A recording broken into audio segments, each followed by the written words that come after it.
In the name of the Father, and of the Son, and of the Holy Spirit, God is one. Amen. Well, what a change in the weather. Yesterday afternoon, it was really quite warm and beautiful. A light breeze, very light breeze, and I was planting seeds and raking over some ground and so on, and needing to do a bit of watering. But today, plenty of watering going on. It's been raining, it's windy, it's cold, it's murky, it's gloomy, there's mist, there's thick cloud. Not the nicest of days. Good morning, Anthony. Good morning, Maria. Happy feast as well. Yes, lots of different feasts today. Whole series of them. Obviously, Saint Bartholomew and Saint Barnabas, and also the Actionestin icon of the Mother of God, to name but two. It's also today is maybe we'll see whether or not Melengath is there, because I'll need to pass on greetings to her son. Good morning, Vicky and Tracy. Yeah, lots of sunflowers. And Maria, happy feast. A whole bunch of flowers there. Morning, Maria. She's in Romania. Have a lovely day as well. Somebody asked me why it was that I often mention the weather and the animals and everything else that's going on. Well, it's all part and parcel of the gospel. You know, we don't live apart from what is going on around us. We're within it. We might not be of it, but we're within it. And the whole of creation, according to the Lord, is groaning with inner longing for the coming. And therefore, we need to be aware about what is going on around us and see it and treat it well, treat it respectfully. More than that, we're meant to be custodians and guardians of the creation. And that is a good way of looking at that. Well, I've heard the cuckoo clock ring. So it is time to the cuckoo clock. The only hand that works on it is the hour, is the minute hand. So one has to sort of look to see carefully. Listen out for the rings, tell you what time it is. Good morning, Phoebe. Hope things are well down Eastleigh. Today we're going to be looking at Mark chapter 3, verses 1 to 4, which is what we were going to do yesterday, but we ran short of time because I was talking about preparing to receive Holy Communion, of which I've had several emails now. So that's nice. I'm glad people found that to be useful. So I'll read chapter 3, verses 1 to 4 to begin with, and we'll carry on from there. Lots of bluebirds from Tracy, and good morning, Andrew. And he, that's Jesus, entered the synagogue again, and a man was there who had a withered hand. So they watched him closely, whether he would heal him on the Sabbath, so they might accuse him. And he said to the man who had the withered hand, "Step forward." Then he said to them, "Is it lawful on the Sabbath to do good or to do evil, to save life or to kill?" But they kept silent. Now it's a very interesting little passage, this one, and you can see within these. You remember the 5 conflict stories, and this is number 5. And it starts off with them being astonished and puzzled, and it goes through to the point where really there is considerable opposition towards the Lord, and they've changed what they're doing. Now they're watching him closely, and they're not watching because they want to learn. So let's go through bit by bit. Let's see who's here. Cookies. Good morning, Margaret, and Andrew, and Tony. Good morning, Tony, and Melengath, Declan, Mariana. Good morning, and Orthodox Greece, good morning. Thank you. Good morning, Alan. Yes, you're going to go and view the house. I hope that goes well. And Malenga, it's Henry's name day today, so we sang many years for him last night. So please pass on our love and our blessing towards him as well. Right, so verse 1, he entered again. So this means that he's going back into the synagogue in Capernaum. It's not any old synagogue. It's somewhere where he's already been doing miracles and people know him. So he goes back into that same place. And now there's a man there with a withered hand. Now we don't know whether this person was a stooge or not. What we do know is that he's there. Now remember, earlier on, in the very first of the conflict stories, we have a man who is completely paralyzed. And here we have a man, we know from the other Gospels, it's his right hand. His right hand is paralyzed. His good side is in Greek, dexterous, means we get the word dexterous, capable, good in English, from dexterous. And the other side, sinestros, your left-hand side, your sinister side, your bad side. So his bad side was working well, and his good side was not working well. So although he wasn't completely dead, he was not good. Things are not going well. Not completely wrong. He is, after all, inside the synagogue. So he's doing some things right. You see that? So you've got a lesser story here. He's got a withered hand, right hand. His good side is actually withered. And that's an important thing. His bad side is okay. And in verse 2, so they watched him closely. Now we happen to know these are the Pharisees. Watching closely to see what he's going to do, whether he will heal him on the Sabbath, so they might accuse him. This was really quite clever because let's say he decides to heal him, then they'll get him for doing work on the Sabbath. You're allowed to save life on the Sabbath. There are certain jobs you could do if somebody's life was immediately threatened, so bleeding or anything like that, and bleeding profusely. But a withered hand, you can leave that till tomorrow.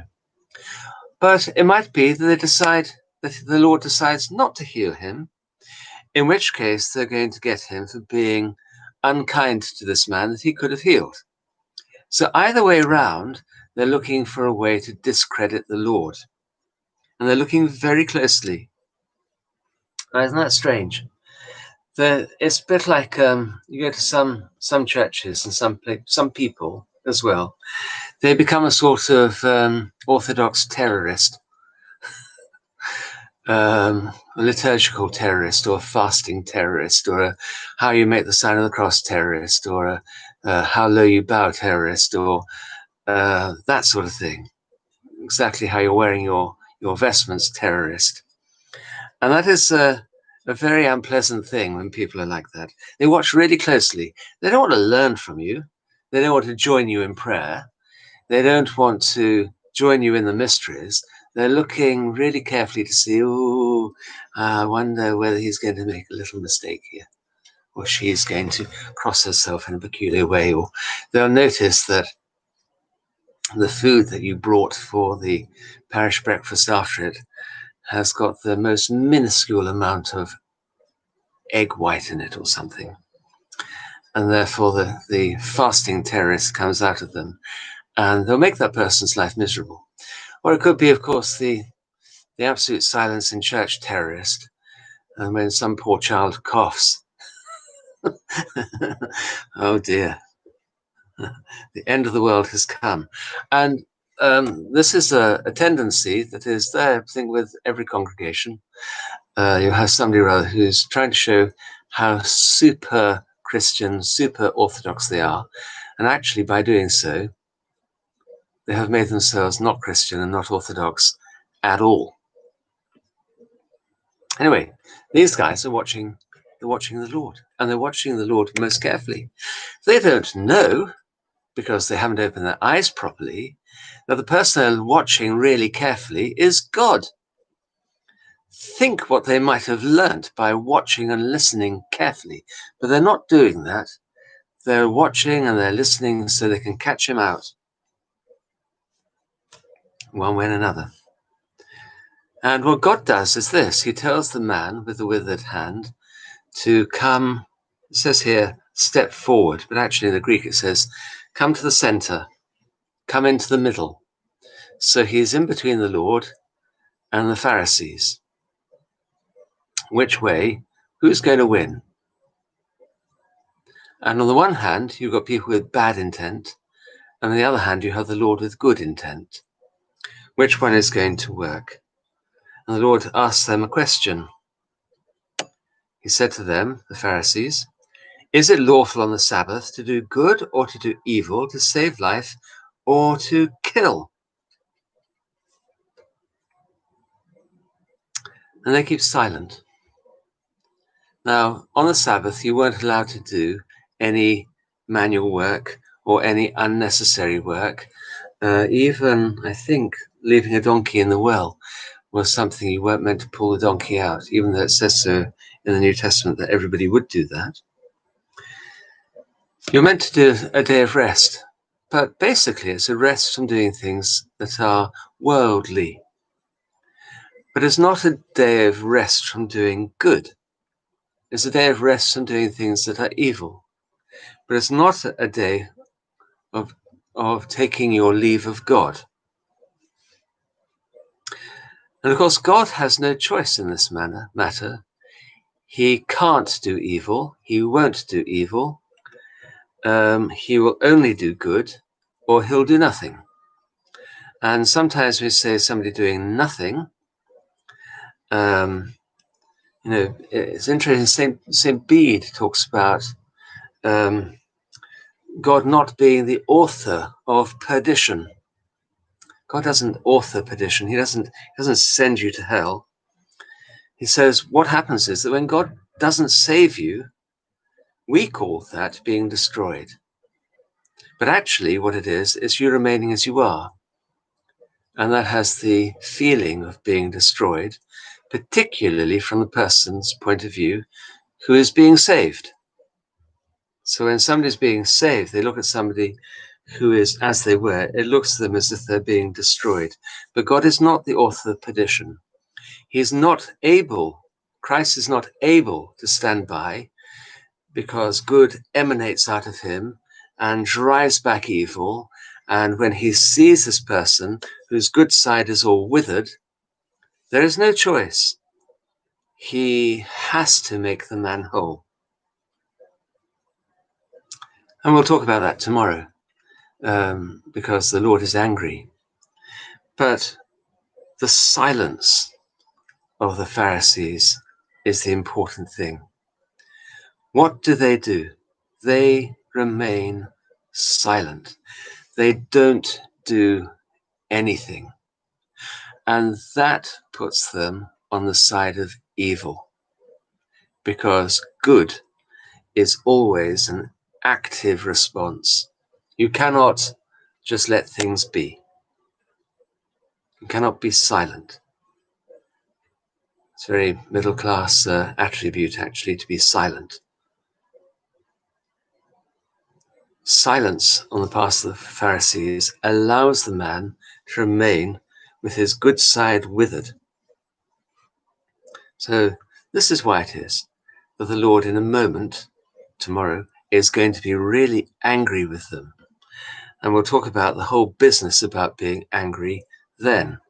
Because we're going to finish now, because I've been noticing how bad my timing is. You know, it's meant to be 10 at 10. Now it's already 14 at 10.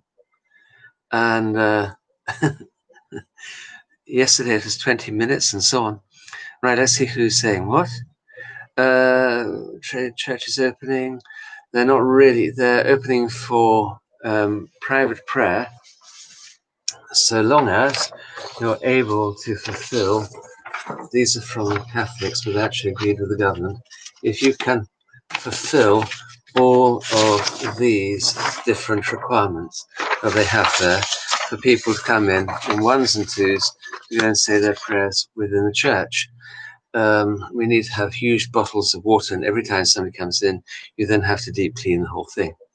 So it's going to be tricky, but I'm going to go to Lincoln this coming Monday in order to suss out the place, measure up, see what actually can be done. And I'm going to be seeing some people at a good 2 meters away, although the government is trying to say maybe 1 meter, which makes it 4 times more likely you'll catch the bug. Anyway, there we go. Ian, oh, that's very nice. Yes, please pass on to Father John, Presbyterian Jenny. That's lovely. They're wonderful people. They've written some very good pamphlets, by the way. If people can get hold of those from Cumbria, they're really excellent. We've got a few inside the church in Lincoln.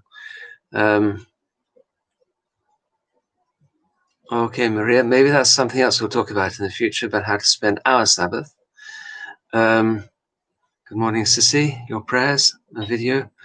Why do they hate him so much? Well, I think it's because they felt threatened. You know, if I'm the real expert of all of these things, everybody has to come to me.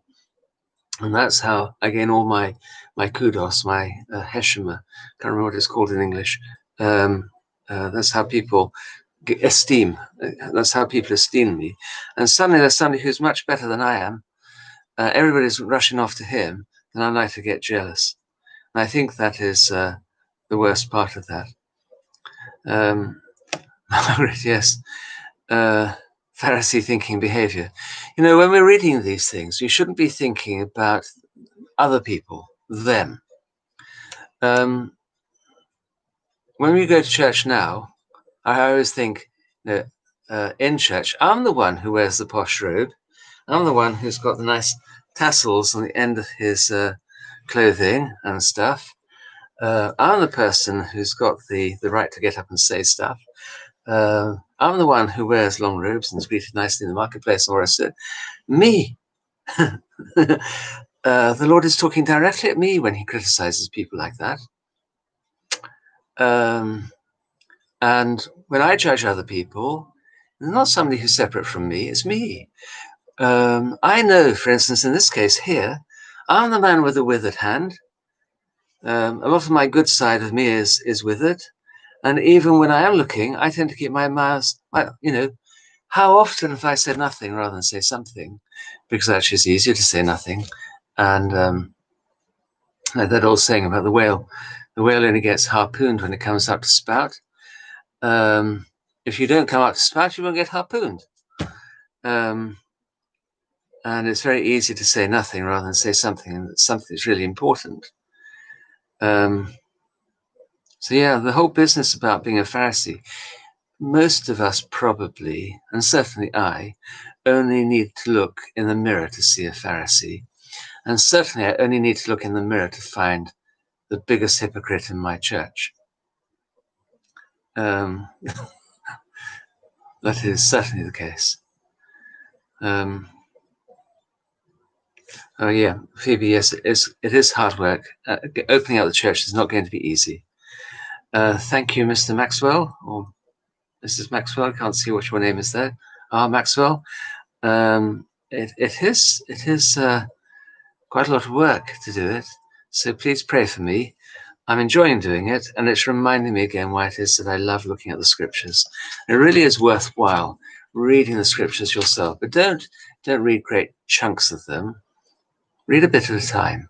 Read the whole thing in one go, and then go back and read 1 or 2 verses at a time and say to yourself, if this was the only scrap of scripture that I had, what would I find out about Christ? And what is he telling me? And that's quite a good way of doing it. Just say, you know, somehow or other, I'm on this desert island and I only have these 3 verses. That's all. Okay? So try and treat it like that. Okay, your prayers, God bless you. Pray for each other, as you see. God bless you all. Stay safe, Tracy. Good night. And Andrew and AC, God bless you as well. And our renewed love to Henry. I hope he has a good day. I saw pictures of him tending the chicks earlier on. That's always a lovely thing to do. I remember doing that when I was about his age as well. Okay, God bless. Your prayers. God willing, tomorrow, 10 o'clock.